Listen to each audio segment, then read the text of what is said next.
Les gars, on est actuellement le 30 juillet, le 5 août, c'est le mariage de notre ami Brian. Je n'ai rien à mettre. Voilà, il me reste 5 jours. J'ai commandé 2 robes, ça ne va pas.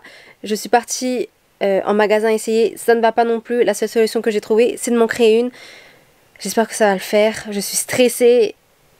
De toute façon, c'est la seule solution et je vous emmène dans tout le processus. Et j'ai pas le temps de parler, on y va? Alors du coup, voilà les inspirations que j'ai pu trouver sur Pinterest.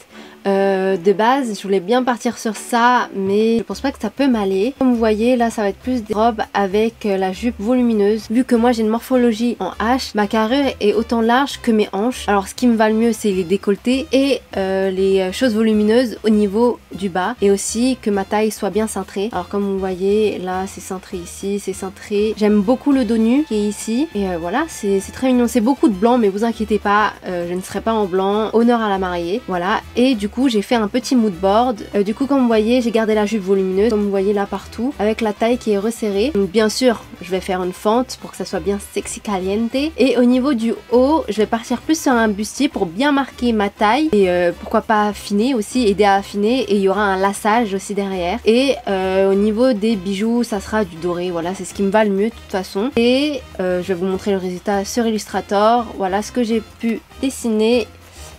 La petite jupe volumineuse et un petit corset ici sans manches et avec un lassage au dos. Bien sûr, il y aura un gros nœud à la fin. Et voilà, j'espère que ça va le faire. On se retrouve dans la seconde partie dans mon jardin et là je m'apprête à créer mon buste de base. C'est un patron qui va vous permettre de pouvoir créer des hauts. Du coup, à partir de cette base là, vous pouvez modifier tout ce que vous voulez, que ça soit le col et la longueur de votre vêtement. Par exemple, vous pouvez faire un col V, un col carré, un col rond et ça juste grâce à cette base là qu'on va avoir. Et tout ça grâce à vos mensurations. Vous allez avoir besoin de votre carrure, du tour de poitrine, de tour de taille, de tour de hanche et encore d'autres mesures. Pour cela, je vais vous envoyer vers une autre vidéo explicative qui explique vraiment très bien. C'est grâce à cette vidéo-là que j'ai pu faire le patronage de base. C'est la youtubeuse Jess Dong qui est anglophone malheureusement. Après, c'est très facile à comprendre parce qu'elle met les mesures sur sa vidéo. Et ou sinon, vous avez plein de vidéos explicatives ou même des livres pour pouvoir créer vos patronages tout seul à la maison. Et moi, pour faire des vidéos explicatives, non du tout, je n'y arrive pas. Alors, je vous fais une fleur quand même en vous envoyant vers quelqu'un d'autre. Et grâce au patronage et aux modifications que j'ai pu apporter, je me retrouve avec 3 morceaux. Alors comme le corps est symétrique, vous avez besoin que de faire un côté. Moi pour ma part c'est le côté droit et c'est souvent comme ça dans la couture, on fait toujours le côté droit. Et vu que vous allez plier votre tissu et couper autour de ces patronages là, vous allez vous retrouver avec le double des morceaux. Voilà le tissu sur lequel je vais créer mon ensemble. C'est un coton avec des petits pois rose cuivré, très cool. Et en plus, si vous débutez en couture, n'hésitez pas à prendre du coton parce que c'est tellement facile à coudre. Commencez pas par du satin parce que vous allez dégoûter. Et même moi, actuellement, avec mon niveau, le satin, c'est pas pour moi. J'ai un peu peur de me lancer dans le satin. Je pense qu'un jour, je devrais le faire. Ouais.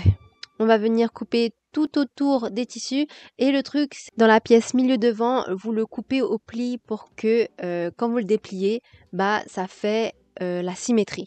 Voilà, parce que là on n'a pas besoin de couture milieu devant, alors vous pliez au pli. Allez vous retrouver en tout avec 10 pièces parce qu'il y aura le tissu de base et la doublure. Vous allez venir assembler vos 6 tissus ensemble et vous allez aussi assembler les 6 autres morceaux qui servira de doublure et vous les laissez dans un coin. Quand on aura besoin, on les prendra.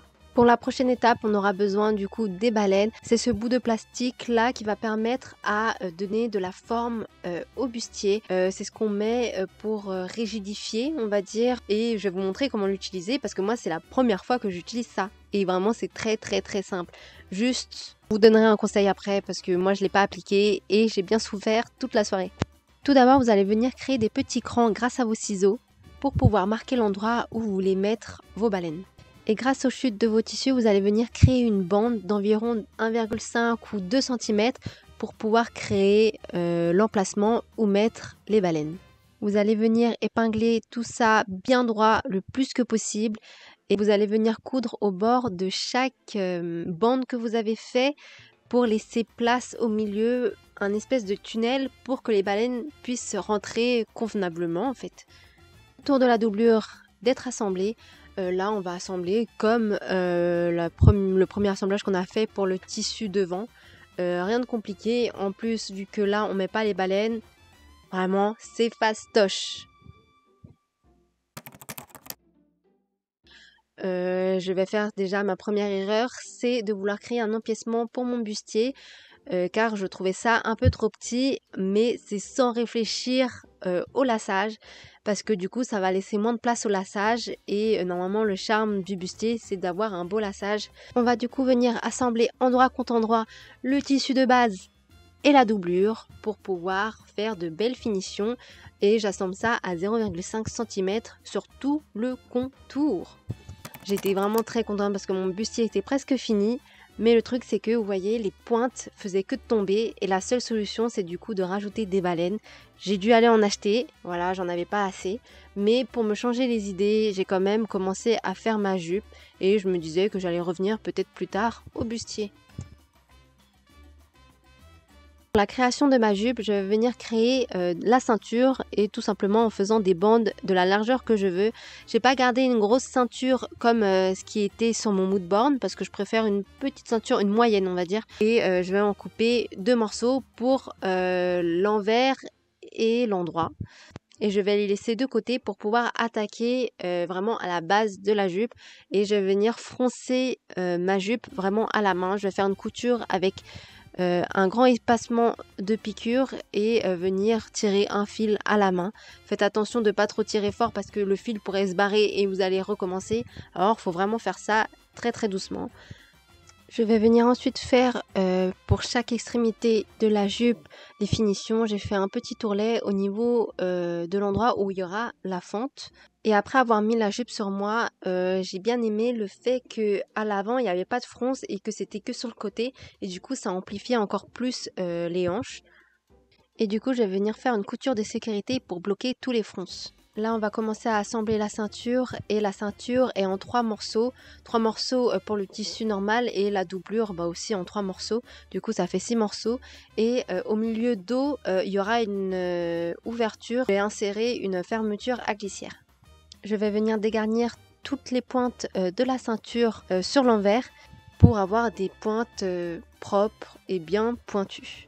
On va venir ensuite repasser la ceinture pour qu'elle soit bien plate, bien clean, bien jolie et bien facile à coudre avec la jupe. Et ensuite, on va venir trouver le milieu de la ceinture et le milieu de la jupe, cranter, et comme ça, vous avez juste à poser la ceinture sur la jupe et pouvoir coudre tout autour de la jupe et assembler du coup ces 2 morceaux là. Et on a bientôt fini. J'assemble tout autour de la ceinture et tada! Regardez le résultat avec la petite fente. Ça va être trop bien, trop joli, trop sexy. Et là, autour de la fermeture à glissière d'apparaître, là je vais devoir mettre une fermeture à glissière qui n'est pas du tout de la même couleur parce que j'avais la flemme d'aller acheter une fermeture à glissière. En plus, ça allait encore me coûter de l'argent. Et dans les magasins de couture, là, c'est vraiment très très cher. Il faut aller au marché pour que ça soit pas cher. Mais là, j'ai pris ce que j'ai trouvé. Et en plus, cette fermeture là, je l'ai pris d'un vêtement que je crois que j'allais jeter ou je sais pas d'où. Mais en tout cas, je l'ai gardé et heureusement. Bon, ma mère est venue m'aider à mettre ma fermeture à glissière parce que je n'arrivais pas à la cacher parce que de base, c'était une fermeture invisible que je voulais faire. Et normalement, on fait ça avec une fermeture invisible. Mais vu que je n'avais pas, je pouvais faire ça. Mais le truc, c'est que je n'avais pas le pied. Du coup, ma mère a trouvé une autre méthode. Mais sinon, je vous jure que je sais mettre une fermeture à glissière. Vraiment, je le jure. Regardez là, elle est toute fière de ses achats alors qu'elle a même pas d'argent. Du coup, j'ai acheté des espèces de sangles pour l'arrière du bustier. En plus, mais je suis con, mais en fait, vous savez que l'ensemble, elle est inspirée d'une tenue de Lena Situation. Je vais vous la mettre. Et j'ai acheté un mètre grenouille. Est-ce que c'était indispensable? Non. Mais est-ce qu'il me le fallait? Oui. Et j'ai aussi acheté des baleines parce que j'en avais vraiment besoin pour finir mon bustier. Et j'ai du coup dû découdre pour pouvoir venir insérer les baleines où il fallait. Je viens ensuite créer une bande pour pouvoir faire l'attachement entre les sangles et le bustier. Vous allez voir, de toute façon la vidéo parle d'elle-même, vous allez comprendre à quoi ça sert.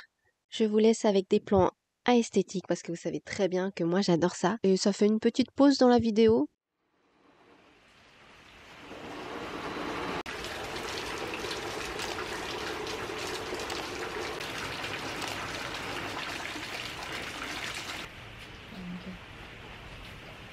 Trop ça. Un corps trop fin. Ok, bon. Bon les gars, on arrive aux 2 dernières étapes du corset et j'ai oublié de vous donner le conseil du coup, n'hésitez pas à brûler l'extrémité de toutes vos baleines parce que pendant toute la soirée, j'ai souffert car les baleines ont transpercé mon bustier et du coup ça faisait que de me piquer les bras et en finition là je suis en train de mettre des billets. Bon les gars vous allez pas comprendre au prochain rush mais ma robe est marron maintenant parce que je l'ai teintée. Je trouvais que de loin elle pouvait faire très blanche beige et les petits pois on les voyait pas de loin. Alors le but c'était pas du tout d'avoir une robe blanche pour le mariage de quelqu'un d'autre, alors j'ai dû teindre et le souci est que j'ai pas utilisé des fils de coton, du coup la teinture n'a pas marché sur les fils. Mais vu que le mariage était le soir, ça allait. Et en plus, j'ai reçu des compliments sur ma robe, alors j'étais toute contente. I used to look upon myself as rational and strong, and love was just a word in silly songs. But from that cursed day when you crossed my way, all my confidence was gone. I'm bewitched, bewildered, and utterly